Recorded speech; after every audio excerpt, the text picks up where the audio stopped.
quelque chose de spécial. Vous savez, le Seigneur fait des choses, on ne comprend pas comment Dieu agit. On ne peut pas dire non plus que le Seigneur ne sait pas ce qu'il veut. Et je vais vous expliquer. J'ai vraiment sur mon cœur depuis le début de cette année, on est entré dans traverser de l'autre côté, on a traversé le désert, on a vu tout le tabernacle, on est passé de l'autre côté du Jourdain. Et puis, j'avais vraiment sur mon cœur de continuer ça. Amen. Continuer ça. On a la bataille de Jéricho. Après, on doit avoir tellement d'autres choses pour que l'Église grandisse. Et puis, tout ça, c'est déjà en partie dans mon ordinateur. Et puis, le Seigneur, il me donne des choses différentes. Il y a des choses qui viennent dans mon cœur. Et comme la prédication de ce matin, ça brûle. Ça brûle. Ça veut dire que le reste, c'est pour plus tard. Dieu n'a pas changé d'avis, mais il y a quelque chose qui est là pour nous maintenant. Et la parole du Seigneur, on va entendre ce matin, c'est une parole de puissance. Amen. Amen.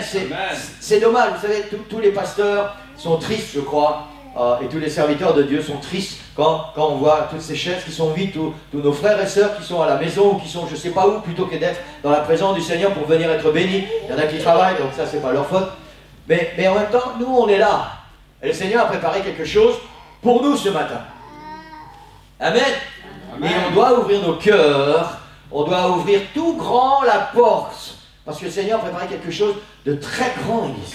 Très grand. Je sais que, je vous dis souvent, et vous me prenez pour un éternel excité, et c'est vrai, moi je ne sais pas vivre sans que la vie m'excite. Hein, si la vie était monotone, je dis Seigneur, reprends-moi. Je ne peux pas vivre une vie monotone. Et c'est vrai que je suis toujours un homme très excité, mais je crois que la vie spirituelle, ça vaut la peine d'être excité. Amen. Penser au Seigneur, ça vaut la peine, ça nous excite. Penser au nom de Jésus, ça nous excite. Amen. Penser à tout ce que le Seigneur a fait pour nous, ça devrait nous exciter. Penser que le Seigneur nous a choisis alors qu'on n'était rien du tout, ça devrait nous exciter. Amen. Amen. Je ne parle pas d'enthousiasme ce matin, je parle d'excitation. On a trop peur d'utiliser ce mot dans nos églises. Excitation. L'excitation provoque et produit quelque chose à l'intérieur qui va nous pousser à faire des choses que parfois on n'aurait même pas pensé être capable de les faire. S'il n'y a pas une excitation dans nos cœurs, alors on va toujours être freiné quelque part. Et mon désir ce matin, c'est vraiment que le Seigneur mette une excitation dans chacun de nos cœurs pour sa parole, pour recevoir sa parole et pour entrer dans cette nouvelle saison. Amen. On va prier au nom du Seigneur. Béni sois-tu, Seigneur. Merci pour ta parole ce matin, Seigneur. Merci parce que tu as préparé quelque chose de spécial, Seigneur, quelque chose de grand pour chacun de nous, Seigneur, pour tes enfants, parce que tu nous aimes, Seigneur, et parce que tu veux que nous puissions aller plus loin, parce que tu veux que nous puissions grandir, parce que tu veux que nous puissions être libres, Seigneur, en ton nom, Seigneur, et que nous puissions aller de l'avant, Seigneur, et devenir des conquérants, devenir des guerriers, Seigneur, avoir une vie de victoire. Merci, Seigneur, pour tout ce que tu as préparé pour chacun de nous ce matin. Ouvre nos cœurs, Seigneur, ouvre nos cœurs, Seigneur, c'est notre prière. Ouvre nos cœurs, Seigneur, rends-nous sensibles et excite-nous par ta parole, Seigneur. Roi, ton serviteur, Seigneur, je puisse proclamer ta parole, et seulement ta parole, Seigneur, et qu'elle puisse accomplir son effet, qu'elle puisse accomplir tout ce que tu as préparé pour chacun de nous ce matin. Dans le nom de Jésus, nous prions. Amen. Alléluia. Alléluia. Gloire au nom du Seigneur. Amen. Quelqu'un dit gloire au nom du Seigneur. Alléluia. Alléluia. Quelqu'un dit gloire au nom du Seigneur. Amen. Je suis un peu sourd, hein, donc vous devez crier fort. Alléluia. Gloire au Seigneur. Amen. Amen. On parle souvent, depuis quelque temps, ça vous dérange si je suis un homme excité?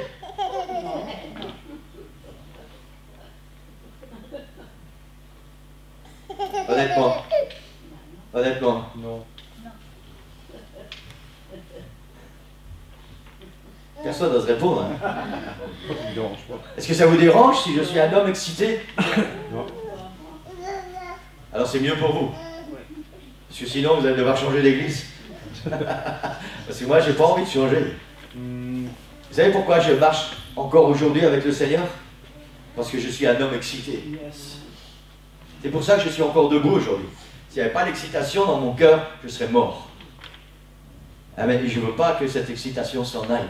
Je ne veux pas qu'il y ait l'excitation qui soit partie quand j'entends prononcer le nom de Jésus, quand je lis le nom de Jésus, quand je chante le nom de Jésus, quand je vois sa parole, quand je médite sa parole, quand je prêche sa parole. Je veux qu'il y ait toujours de l'excitation à l'intérieur de mon cœur. Amen. Parce que c'est ça qui me tient debout, Église. Ça veut dire que je ne suis pas habitué. Ça m'excite toujours. Vous savez, si j'avais plus d'excitation quand je vais voir mon épouse, quand je lui dis je t'aime, alors c'est mieux qu'on divorce.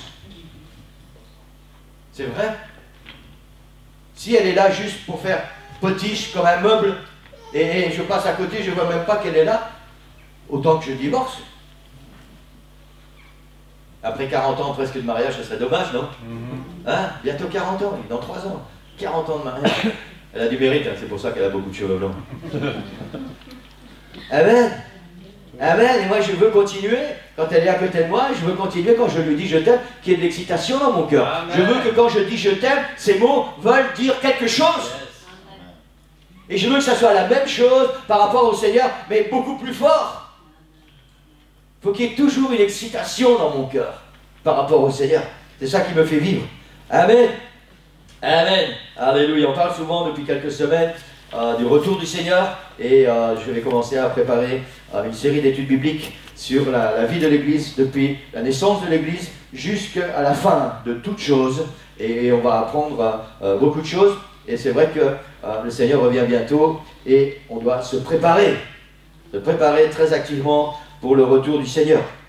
Amen. Et dans le même temps, la pensée qui occupe mon esprit ce matin, c'est nous devons toujours nous souvenir que Jésus n'a jamais promis que la vie de chrétien serait facile.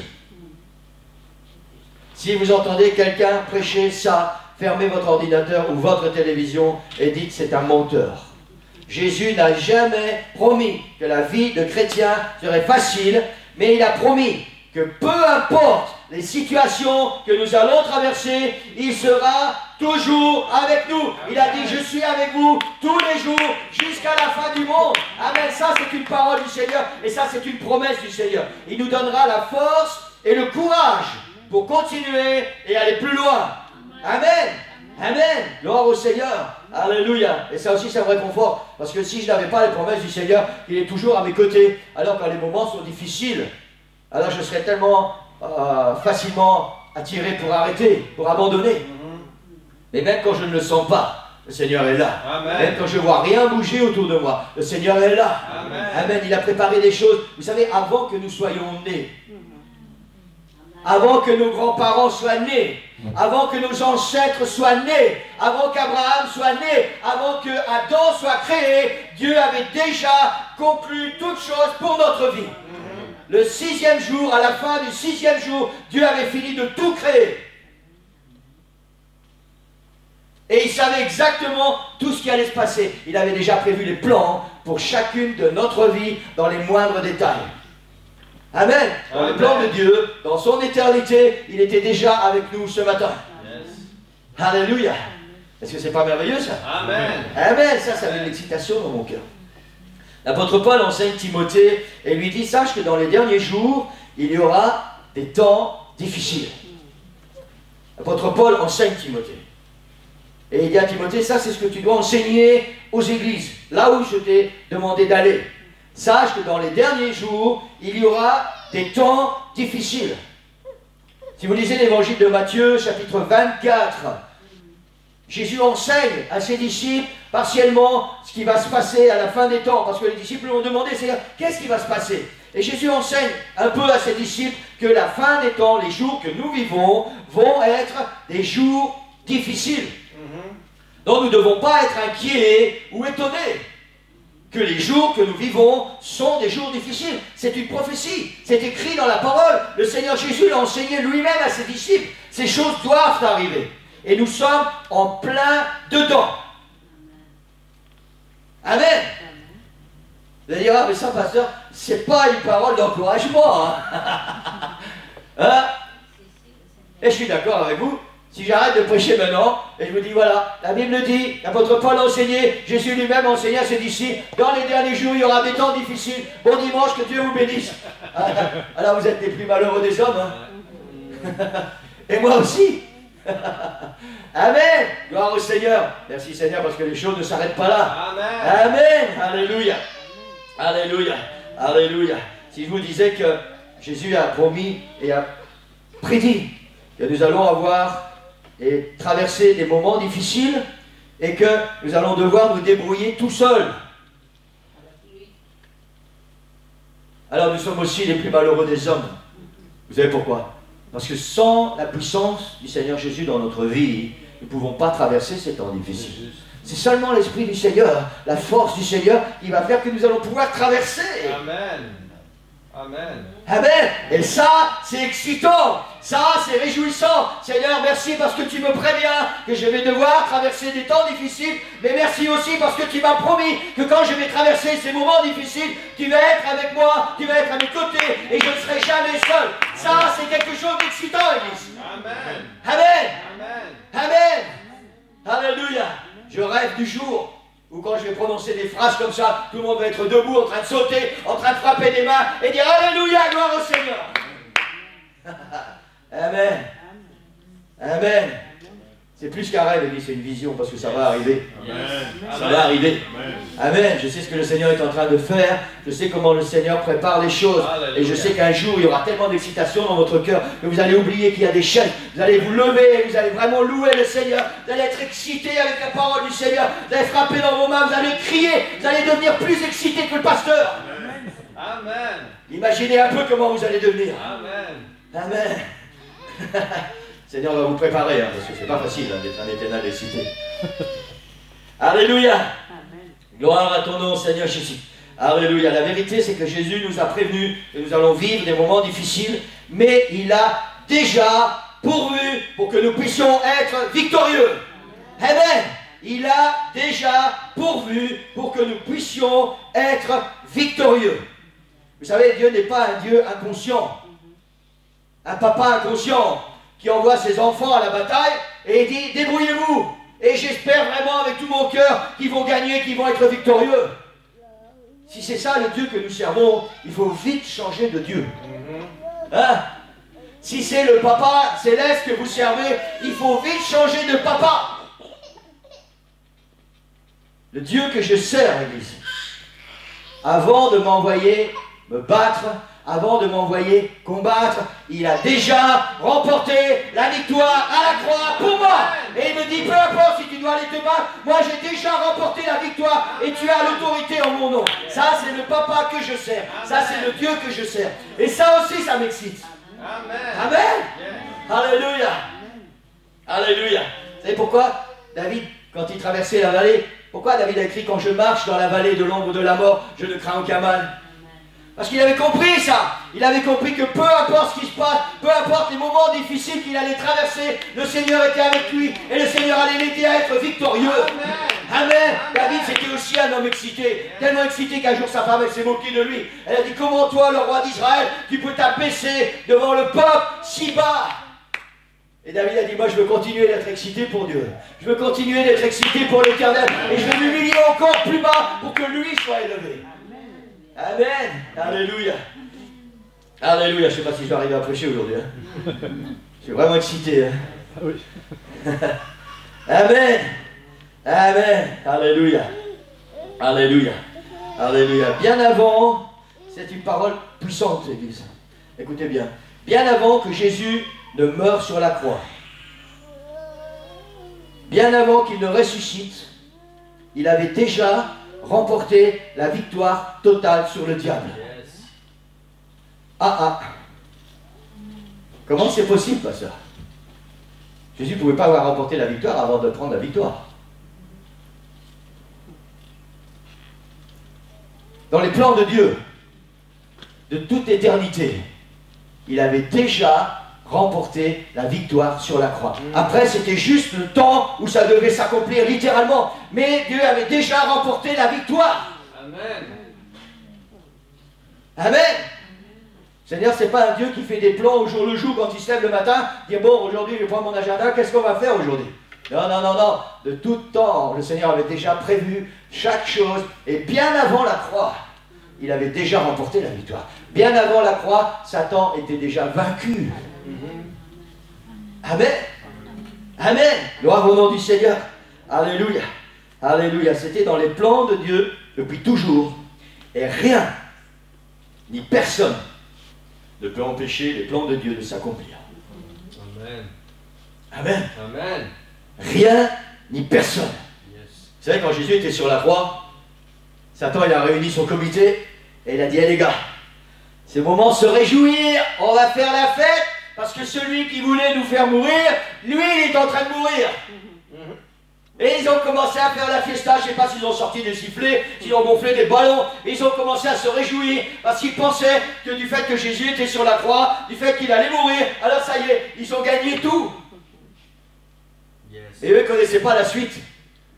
Le Seigneur avait déjà tout prévu, et il avait déjà donné la victoire. Bien avant que Jésus ne donne l'ordre aux disciples, écoutez cette parole et qu'elle puisse vraiment pénétrer nos cœurs. Bien avant que Jésus ne donne l'ordre aux disciples d'aller par tout le monde et de prêcher l'évangile, quand ils sont juste envoyés pendant son ministère terrestre, quand ils sont juste envoyés dans les villes qui les entourent, à leur retour, Jésus leur dit, je voyais Satan tomber du ciel comme un éclair. Est-ce que nous pensons, pendant longtemps j'ai pensé que c'était juste à cause de ce que les disciples avaient accompli quand Jésus les a envoyés dans ces villes-là. Mais ce n'est pas seulement à cause de ça, c'est dans les plans de Dieu depuis toujours. Il a toujours vu Satan tomber du ciel comme un éclair. D'ailleurs, il a été chassé, il a été précipité du ciel. Amen. Alléluia. Bien avant que l'Église ne soit née, Jésus lui avait donné la puissance et réduit l'ennemi à la défaite. Amen. Amen. Bien avant que tu ne rencontres le Seigneur, que tu ne donnes ton cœur au Seigneur, que tu l'acceptes dans ta vie comme ton sauveur, bien avant que tu t'engages à marcher avec le Seigneur avait déjà prévu pour ta vie tout ce dont tu aurais besoin pour devenir quelqu'un de victorieux. Amen. Alléluia. Quelqu'un dit Amen. Amen. Quelqu'un frappe dans ses mains. Alléluia. Aidez-moi à prêcher ce matin. Aidez-moi à prêcher la parole du Seigneur. Jésus a déjà pourvu pour les moments difficiles que tu traverses aujourd'hui. Et on va entrer dans le vif du sujet. Jésus a déjà pourvu pour les moments difficiles que tu traverses aujourd'hui. Amen. Alléluia. Alléluia. On va faire deux lectures ce matin. Jésus veut remplir ton filet. C'est pas un filet à provision hein, quand vous allez faire les courses au supermarché. Hein. Amen. Gloire au Seigneur.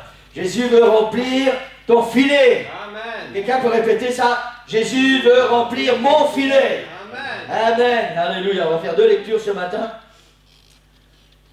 Dès ce moment, Jésus commença à prêcher. On est au début du ministère de Jésus. Dès ce moment, Jésus commença à prêcher, à dire « Repentez-vous, car le royaume des cieux est proche. » Matthieu chapitre 4, versets 17 à 22. Excusez-moi, je n'ai pas donné la référence. Comme il marchait, vous savez que ce n'est pas parce qu'on a un rétroprojecteur que ça vous dispense d'amener votre Bible à l'église. Hein.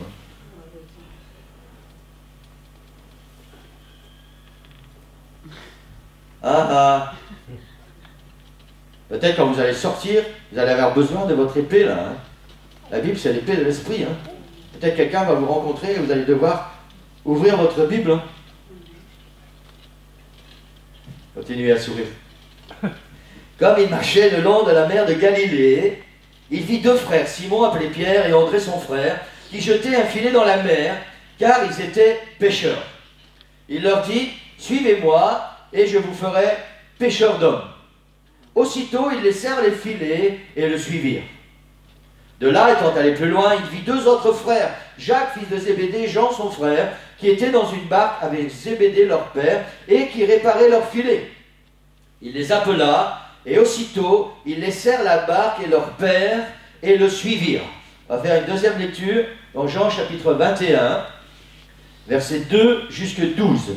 Simon-Pierre, appelé Didyme, Thomas, appelé Didyme, Nathanaël, de Cana en Galilée, les fils de Zébédée, et deux autres disciples de Jésus étaient ensemble. Simon-Pierre leur dit, je vais pêcher. Ils lui dirent, nous allons aussi avec toi. Ils sortirent et montèrent dans une barque, et cette nuit-là, ils ne prirent rien. Le matin étant venu, Jésus se trouva sur le rivage, mais les disciples ne savaient pas que c'était Jésus. Jésus leur dit, enfants, n'avez-vous rien à manger? Ils répondirent, non. Il leur dit, jetez le filet du côté droit de la barque, et vous trouverez. Ils le jetèrent donc, et ils ne pouvaient plus le retirer à cause de la grande quantité de poissons. Alors, le disciple que Jésus aimait dit à Pierre, c'est le Seigneur. Et Simon-Pierre, c'était un grand excité comme moi, Simon-Pierre. Hein. Simon-Pierre, dès qu'il eut entendu que c'était le Seigneur, mit son vêtement et sa ceinture car il était nu et se jeta dans la mer. Les autres disciples vinrent avec la barque, tirant le filet plein de poissons, car il était éloigné de terre que d'environ 200 coudées. Lorsqu'ils furent descendus à terre, ils virent là des charbons allumés, du poisson dessus et du pain. Jésus leur dit, apportez des poissons que vous venez de prendre. Simon-Pierre monta dans la barque, tira à terre le filet plein de 153 grands poissons. N'oublions pas que c'est une barque, hein. C'est pas un bateau. Hein. 153 grands poissons, et quoi qu'il y en eût tant, le filet ne se rompit point. Jésus leur dit, venez et mangez. Amen. Gloire au Seigneur. Jésus veut remplir ton filet. Yes. Alléluia. Maintenant, vous comprenez de quel filet il s'agit. Amen. Jésus veut remplir ton filet. La première lecture qu'on a fait ce matin nous amène au commencement du ministère de Jésus. Et Jésus va poser plusieurs fondements pour les apôtres, pour les disciples qu'il va appeler, qui vont devenir les apôtres et qui vont devenir les fondements de l'Église. Donc Jésus va commencer dès le début de son ministère. Il vient d'être tenté, il vient de passer 40 jours dans le désert à jeûner, sans manger, sans boire. Il vient d'être tenté par le diable et il commence son ministère terrestre.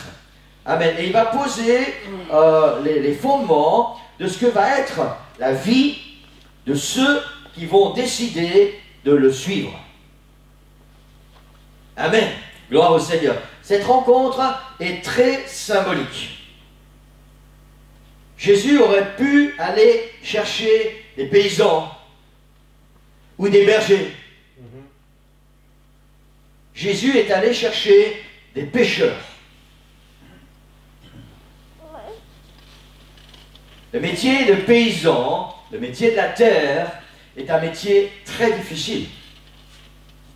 Pour ceux qui cultivent la terre ou qui ont cultivé la terre, vous savez très bien, le métier de la terre, c'est un métier très difficile.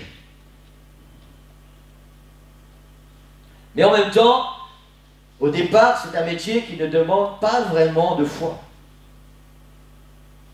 Un paysan, il a la terre, il a la semence, il sème la semence, et après il faut un tout petit peu de foi pour croire que la pluie va venir faire germer la semence. Le métier de berger est lui aussi un métier difficile. On quitte la famille, on quitte le village pendant des mois pour aller dans les montagnes avec les troupeaux. On doit être vigilant 24 heures sur 24, même s'il y a les chiens, on doit être vigilant 24 heures sur 24 et on doit prendre soin du troupeau. Mais en même temps, ce n'est pas un métier qui demande beaucoup de foi. Juste une vigilance pour repousser les prédateurs. Le berger possède un troupeau et il possède l'herbe quand il les emmène son troupeau dans les montagnes. Et puis il y a le métier de pêcheur. Tout ce que possède le pêcheur, c'est une barque et un filet.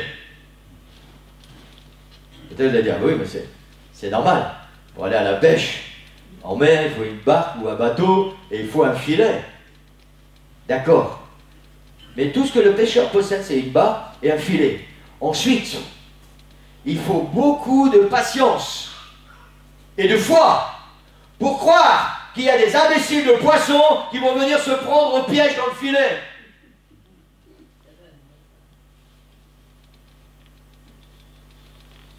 L'agriculteur, il cultive sa terre. Le berger élève ses moutons. Le pêcheur part à l'aventure. Et il faut beaucoup de foi pour un pêcheur, pour croire que quand il va rentrer, ses filets vont être remplis avec du poisson. Hier, on a parlé de la foi avec les frères. C'est pour ça que Jésus n'a pas appelé des paysans ou il n'a pas appelé des pêcheurs, des bergers. Jésus a commencé par choisir des pêcheurs. Amen. En général, la pêche se fait de nuit, ce qui rend le travail encore plus difficile et dangereux. Il y a quelques années, sur Nicole et moi, quand on est allé en vacances sur l'île d'Oléron, on était tout près du port. Et on a eu le privilège, plusieurs soirs, de pouvoir, quand la nuit commençait à tomber, quand c'était le crépuscule, pouvoir aller sur le port. Et on prenait plaisir à regarder tous ces bateaux, au fur et à mesure, ces pêcheurs qui arrivaient avec leur ciré et tout l'équipement d'un pêcheur, et ils commençaient à préparer leur bateau, et puis ensuite ils allumaient la lumière, et on les voyait l'un après l'autre quitter le port. Et un peu plus loin, là, il y avait le phare, et avec cette lumière qui tourne tout le temps. Et puis, au fur et à mesure que le temps passait et que les pêcheurs avançaient, la nuit tombait. Et au bout d'un moment, on ne voyait plus de bateau, on ne voyait plus rien, on voyait encore une toute petite lumière. Et après un certain temps, on ne voyait même plus cette lumière. Et ces gens, je ne sais pas si vous avez déjà vu un bateau de pêche, je ne parle pas des grands chalutiers, hein. Je parle d'un bateau de pêche comme il y en a en plus grande quantité, tous ces pêcheurs indépendants. C'est vraiment petit. Quand on réalise à l'océan que ce bateau va devoir affronter.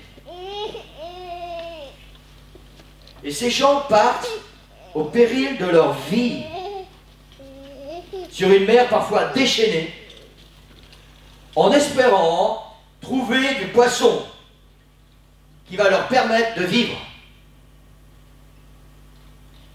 Pêcheur, c'est un métier très difficile. Si vous allez à des endroits où il y a des ports de pêche, sur les bords de mer, vous allez voir très très souvent, si ce n'est quasiment partout, il y a des stèles, des mémorials, à la mémoire de tous ces marins pêcheurs qui sont partis et ne sont jamais revenus. Amen. C'est un métier très difficile, très dangereux, où il faut beaucoup de foi. Quand Jésus s'approche de ces hommes, Pierre, André, Jacques et Jean, Jésus connaît leur métier. C'est pas pour rien que Jésus n'a pas appelé d'abord des paysans ou d'abord des bergers. C'est pas pour rien que Jésus a d'abord choisi des pêcheurs. Il connaît leur métier et il sait combien ce métier est difficile et ingrat. Amen. Jésus les appelle à son service. Et c'est à cause de leur métier que Jésus les appelle. Jésus leur dit, il les a appelés, car, dans Matthieu 4, on a lu, car ils étaient pécheurs. Et il leur dit, suivez-moi, et je vous ferai pécheurs d'hommes. Amen. Amen. Jésus aurait très bien pu les appeler et leur proposer de changer de métier. Il aurait pu leur dire, venez, suivez-moi et je vais vous rendre la vie facile. Non, non, Jésus ne veut pas les faire changer de métier. Il dit, vous êtes pêcheurs de poissons, maintenant vous allez me suivre et vous allez devenir pêcheurs d'hommes.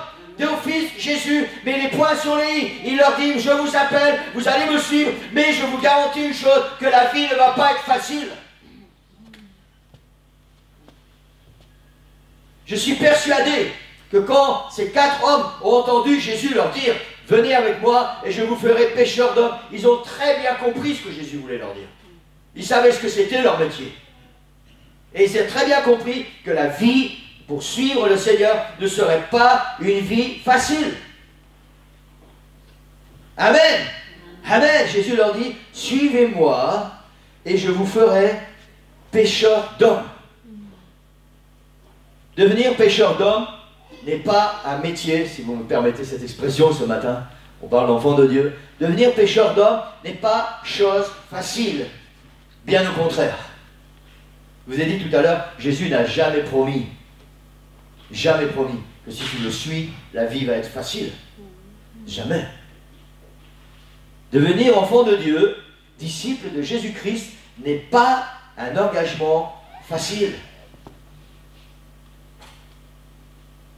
La plupart d'entre nous ce matin sommes des enfants de Dieu. Un jour, nous avons décidé de donner notre cœur au Seigneur, de donner notre vie au Seigneur, et on a dit, Seigneur, je vais te suivre, Seigneur, je vais marcher avec toi, parce que le Seigneur nous a dit, viens, je vais te faire pécheur d'hommes. Et nous savons tous que la vie avec le Seigneur, la marche avec le Seigneur, n'est pas chose facile.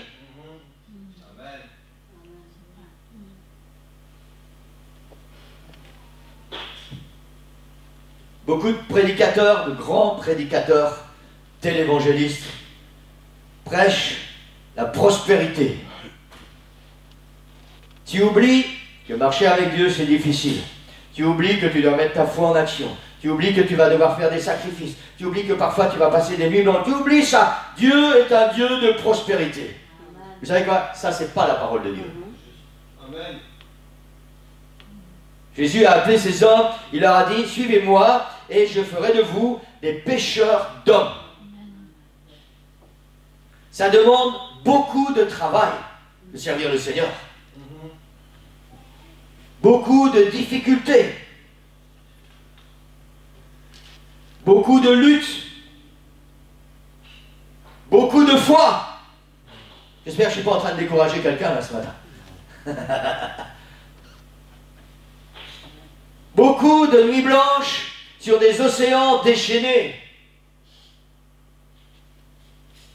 Beaucoup de renoncement à soi et de sacrifices. Tellement souvent, recommencer tout à zéro et repartir avec des filets vides. Beaucoup de fois tomber et se relever. Beaucoup de fois regarder devant soi et ne rien voir d'autre qu'un grand océan déchaîné qu'on va devoir affronter. Ça, c'est la marche avec Dieu. C'est ce qui attend l'enfant de Dieu. Les disciples avaient très bien compris ça. Combien de fois, Église, avons-nous fait tellement d'efforts dans notre marche avec le Seigneur pour ne rien voir au bout? Combien de fois avons-nous péché toute la nuit et quand on a tiré les filets, ils étaient vides? Combien de fois avons-nous eu le sentiment que nos efforts n'ont servi à rien?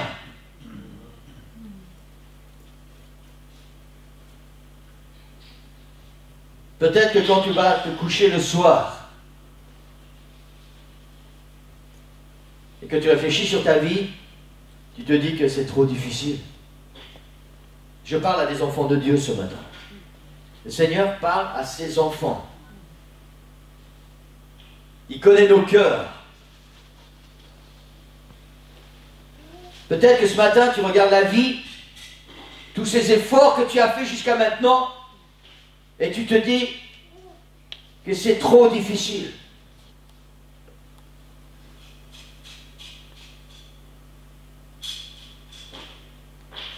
Peut-être que tu penses que tous ces efforts n'ont servi à rien. Et tu as le sentiment d'être vide à l'intérieur.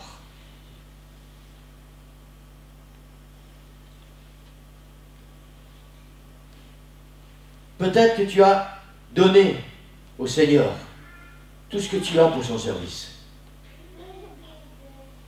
Tout ce que tu as. Tu travailles encore.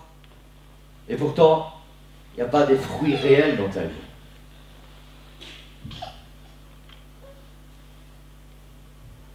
Peut-être simplement ce matin, tu ne sais plus quoi faire. Et tu es découragé. Vous savez, on peut travailler pour Dieu pendant toute une vie sans jamais ressentir la présence de Dieu.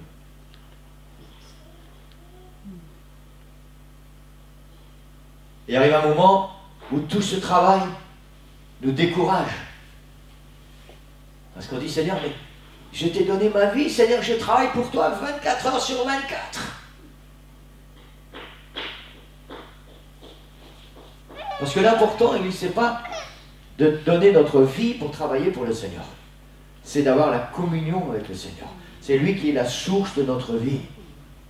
Et c'est possible parce qu'on est humain et parfois on a tellement envie de servir le Seigneur. C'est possible qu'on donne notre vie au Seigneur et on travaille et on fait ça avec tellement de cœur. Mais au bout, ça ne nous apporte rien. Notre filet est vide. Vide. Et pourtant, Seigneur, regarde ce que je fais. et notre cœur est vide. C'est ce qui s'est passé avec les disciples. Ils ont servi le Seigneur pendant, c'est la deuxième lecture, ils ont servi le Seigneur pendant plus de 3 ans. Ils ont été au pied du Seigneur, ils ont vu des miracles, des choses extraordinaires. Le Seigneur les a envoyés, ils ont chassé des démons au nom de Jésus, ils ont guéri des malades au nom de Jésus. Et quand ils reviennent, Jésus leur dit, je voyais Satan tomber du ciel comme un éclair. Il y avait tellement de choses dans leur vie, Jésus était à côté. Et puis voilà qu'un jour, on vient arrêter Jésus, on cloue Jésus sur une croix, et Jésus est mort.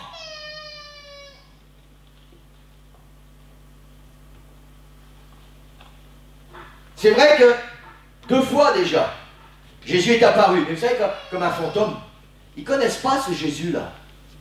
Ils connaissent le Jésus qui était en chair et en os à côté d'eux, qui marchait avec eux, qui leur parlait. Mais ce Jésus qui traverse les murs, ils ne connaissent pas. C'est vrai que 2 fois déjà, Jésus leur est apparu. Mais ça n'a rien fait dans leur cœur. Ça n'a rien fait dans leur vie.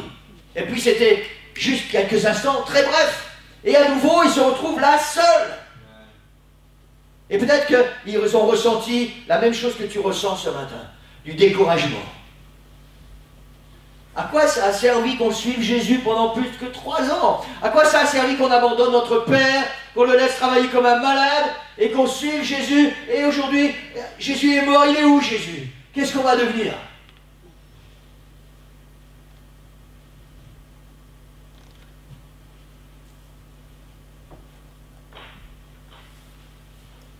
Alors Pierre se lève et il dit, moi, je vais retourner faire ce que je sais faire. Je vais à la pêche. Et les autres disciples disent, ok, allez Pierre, on va avec toi. Vous savez, ce jour-là, ça devait être lamentable. Ils étaient tous tellement découragés. Il n'y en a pas un seul qui a dit à Pierre, mais Pierre, attends Pierre. Ça c'est plus ce qu'on doit faire. Jésus nous a appelés à faire autre chose. Ils étaient tous tellement découragés. Je ne sais pas ce qu'il y a dans votre cœur ce matin. Peut-être que vous avez déjà tellement donné au Seigneur. Vous avez tellement donné tout ce qu'il y a à l'intérieur. Et puis, il n'y a rien qui se passe. Vous savez, ça m'est arrivé beaucoup de fois. Il n'y a pas de honte à ça. Il n'y a pas de honte à ça. Vous saviez le nombre de fois où j'ai dit, Seigneur, mais pourquoi Seigneur, j'ai fait ça, on fait ça, on prie, on jeûne, et patati patata, et il n'y a rien au bout. Si vous saviez le nombre de fois où j'ai dit au Seigneur, tu sais quoi Seigneur, je suis fatigué, je vais arrêter. Comme Pierre, moi je vais pécher. Pierre s'est levé, les autres disciples l'ont suivi. Ils sont montés dans la barque, ils sont avancés dans l'eau, et la Bible dit, ils ont jeté le filet toute la nuit. Toute la nuit, imaginez, ils ont travaillé toute la nuit, ils étaient déjà découragés. Ils n'avaient plus de morale. Ils avaient le moral dans les chaussettes, comme on dit chez nous. Plus de morale, complètement découragés. Ils partent toute la nuit, ils pêchent. Et au final, le matin, rien. 0 poisson dans le filet.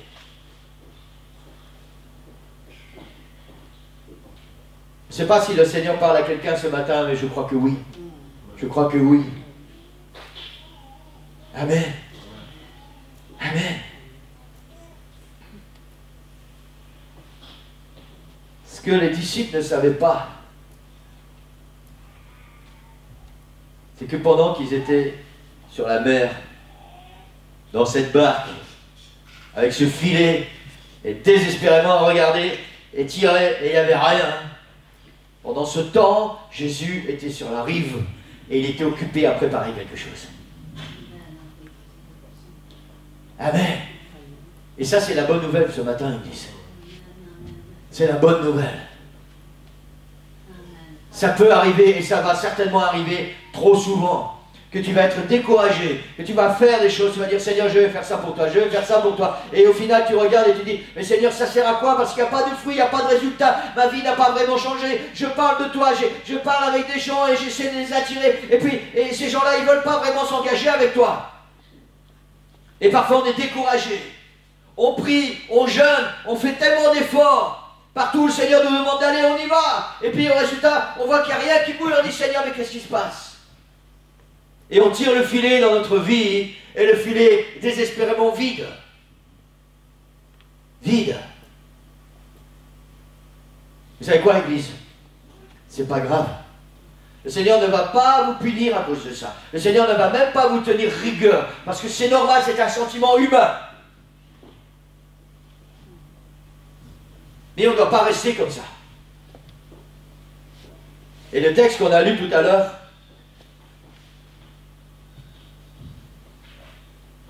ils sont là, à la fin de la nuit, il n'y a rien dans les filets, et Jésus les appelle. Et Jésus leur dit, enfants, n'avez-vous rien à manger?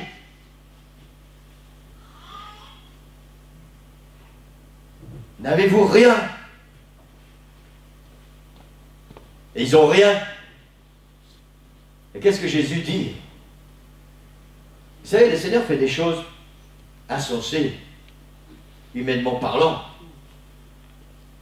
Jésus leur dit, jetez le filet de l'autre côté de la barque. Vous êtes là, dans la barque, sur la mer, et puis vous jetez le filet, il n'y a rien, et Jésus dit, tu mets le filet là, juste quelques centimètres ou quelques dizaines de centimètres de l'autre côté.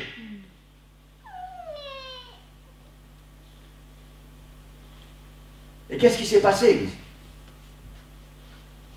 Ils jetèrent donc le filet et ils ne pouvaient plus le retirer à cause de la grande quantité de poissons. Alléluia, alléluia, juste parce qu'ils ont fait ce que le Seigneur leur a demandé de faire. Et vous savez quoi? Je suis certain que le Seigneur avait préparé un banc de poissons là, à cet endroit-là, et le Seigneur leur a dit, vous ne bougez pas tant qu'il n'y a pas un filet qui va venir vous emprisonner. Mais pasteur, tu déraisonnes, Dieu ne parle pas aux poissons? Si, Dieu parle aux poissons, c'est lui qui les a créés. Dieu ordonne et la chose arrive. Et je suis certain que Dieu avait donné l'ordre à tous ces poissons, restez là, on va venir vous chercher. Parce que Dieu avait un plan pour ses disciples. Il avait un plan extraordinaire pour ses disciples. Et la Bible dit que le filet était tellement rempli qu'il ne pouvait plus le retirer. Je vais partager une pensée personnelle avec vous ce matin. La Bible n'en parle pas, c'est juste une pensée personnelle. Mais j'y crois. Je crois de tout mon cœur qu'il y avait le rivage avec Jésus, il y avait la barque avec les disciples, et Jésus leur dit, jetez le filet du côté droit. Je crois tout simplement que c'était du côté où il y avait Jésus. Je ne sais pas si vous comprenez ma pensée ce matin. Certainement que pendant toute la nuit, ils ont jeté le filet de l'autre côté, du côté du découragement, du côté de la lassitude, du côté où leurs yeux étaient fermés, il faisait noir, et ils ont dit, bon, c'est foutu, non seulement Jésus est mort, non seulement Jésus n'est plus là, mais en plus on ne sait même plus pécher. Et Jésus arrive, et Jésus leur dit, jetez le filet de l'autre côté. Et d'un coup, comme ça, tous les poissons se mettent dans le filet. 153 grands poissons, la Bible dit. 153. Alléluia. Wouh! Alléluia. Alléluia. Il y a quelqu'un ici ce matin. Je voudrais qu'on puisse tous se mettre debout. Il y a quelqu'un ici ce matin qui est dans son bateau, dans cette barque, sur la mer, découragé, qui a jeté le filet, et le filet est vide. Il y a quelqu'un ici ce matin, ton cœur est vide. Pas parce que tu n'aimes pas le Seigneur, pas parce que tu ne fais pas ce que Dieu veut que tu fasses, simplement parce qu'il y a un esprit de découragement. Simplement parce que tu es dans le moment de la vallée de l'ombre de la mort. Et je suis convaincu que ce matin, il y a quelqu'un ici. Tu es dans cette barque, dans ta vie, Et tu penses même que ça ne sert plus à rien de prier. Jésus est mort, il ne va même plus entendre ta prière. Tu ne sais pas où il est, Jésus, il est parti. Il est parti. Il est apparu dans ta vie la dernière fois, il y a quelques jours, il est passé à travers le mur là, comme un fantôme, tu ne sais pas où est Jésus. Et peut-être que ce matin tu penses que ça ne sert même plus à rien de prier. Alors laisse-moi te dire que Jésus est là pour toi ce matin. Il sait que tu es là, il sait que tu es dans cette barque, il sait que tu n'as plus rien dans ton cœur, il sait que ton filet est complètement vide. Et le Seigneur veut remplir ton filet ce matin. Il a même préparé à manger pour toi sur le rivage.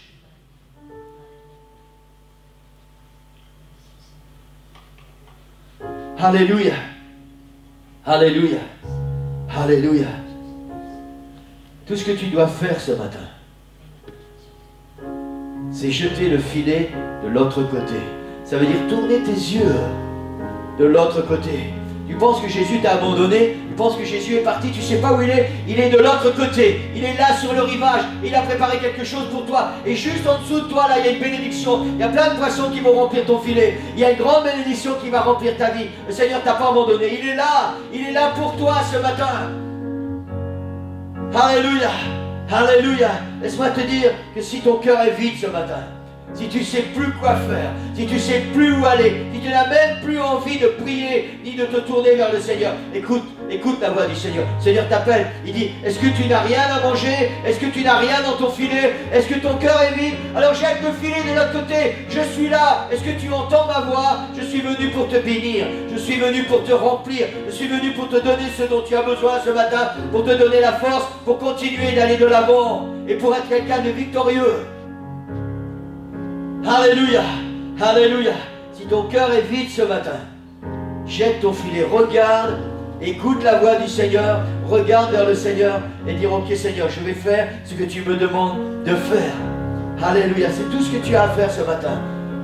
Tout ce que tu as à faire, de regarder vers le Seigneur, et le Seigneur va remplir ton cœur. Je voudrais qu'on puisse fermer tous nos yeux maintenant et entendre dans nos cœurs cette voix du Seigneur. Je sais qu'il y a au moins une personne ce matin. Il y en a plus, mais il y a au moins une personne. Ton cœur est vide. Ton cœur est vide. Tu as même abandonné l'espoir que le Seigneur peut t'aider. Tu n'as même plus envie ni de prier, ni de lire ta Bible. Tu n'as même plus envie de t'intéresser au Seigneur. Je sais qu'il y a quelqu'un dans cet état-là ce matin. Ton cœur est vide. Ton filet est vide. Tu es en plein milieu de la mer, tu es dans le noir et tu penses qu'il n'y a aucune issue pour toi. Mais le Seigneur est là, il est venu spécialement pour toi ce matin. Il est venu pour remplir ton filet, il est venu pour restaurer ta vie, il est venu pour te donner la vie et la vie en abondance. C'est pour ça que le Seigneur est venu. Amen. Est-ce que tu vas entendre la voix du Seigneur maintenant? Maintenant, l'autel est ouvert, l'autel est ouvert. Et considérez ce matin que si vous vous approchez de l'autel, c'est comme si vous jetez le filet du côté droit et que vous entendez la voix du Seigneur et que vous obéissez à la voix du Seigneur. Le Seigneur dit, jette ton filet de l'autre côté. Ceux qui ont besoin du Seigneur ce matin, si ton cœur est vide, si ta vie est vide, si tu penses que ça ne vaut pas la peine, ça vaut la peine. Le Seigneur a préparé quelque chose pour toi. Le Seigneur veut te donner des forces nouvelles. Il veut te donner à manger.